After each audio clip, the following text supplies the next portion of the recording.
Ring up Christopher Browell.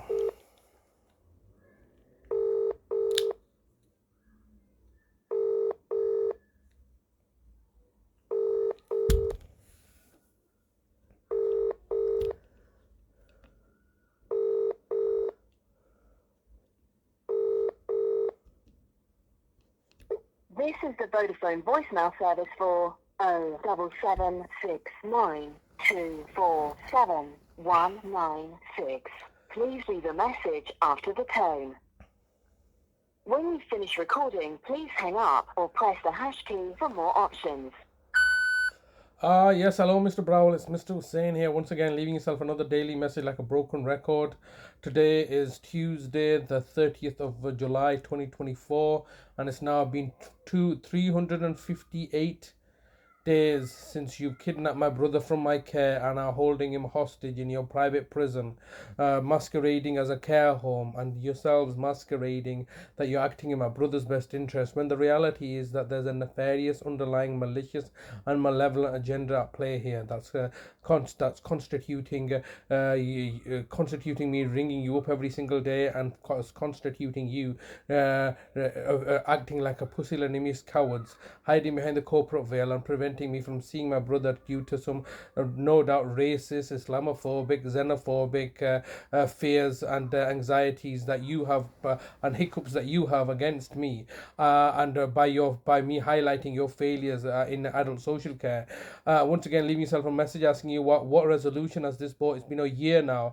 It's been over a year since we last spoke. I think it was in June when you slammed the phone upon me, and then in July you were all conspired together so that my brother could be kidnapped in August. And like I've said to you on numerous occasions, all this is going to result is in a fatality. I'm surprised it's not already resulted in a fatality. My brother's a exceedingly vulnerable person, and because he's not dying, you're looking to medicate him unlawfully against his will and looking to poison him to death. But first of all, obviously, inevitably, you need to ensure the fact that there's no money left over. So right now, you're in the process of spending a year dissipating all his accumulated funds to your associates and partners and common purpose Freemason brothers, namely David Crabtree, who's been utilized as a vehicle to achieve your objectives of dissipating all the money. And then once the money's all dissipated, then you will come over and end his life. And this is just a repetition of exactly what you did in my mother's case. My mother, whom you had to fall through the 338 days of her life, is left with no money afterwards, as you have just spent all the money and then covered everything up. This is a fraudulent cover-up case of what you've done to my family previously, and that was on the back of a previous cover-up that occurred over a decade ago in 2014, where you had all colluded and conspired to murder my older brother Nazim at the time. This is just a continuation of a pattern. 10 years later, it's the continuation of the exact same agenda, narrative and pattern, and that 10 years is well, I would say 12 years, because it started in 2012 and lasted all the way till now.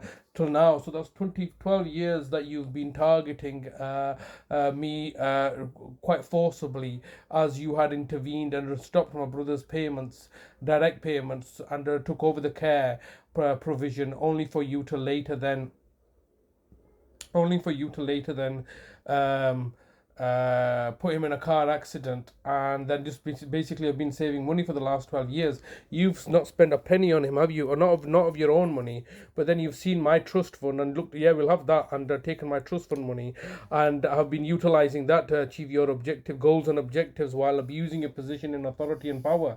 That is the bottom line, isn't it, Mr. Browell? And now all of a sudden they've fronted you so you could just be a talking point and an engagement point, while the true decision makers, who no doubt are either Mark Truin or somebody even more senior, is a true decision maker, pulling the strings in the background, trying to psychologically torture me, isolate me, and victimize me. I have told you that you had attempted to murder me and my brother by commissioning the services of Adalat and our nefarious brother Adalat and villainous evil sisters Shahid and Halda, but also our nieces and nephews, whom are your proxy agents, are all trying to achieve the objectives that you have set forward. So here we are. months, years, decades later, nothing really changes. All you're really looking to do is looking to save on care costs, when the reality is that this is what your agenda has been from day one. There's a serious problems in adult social care which you're fully familiar with, which I'm fully familiar with too.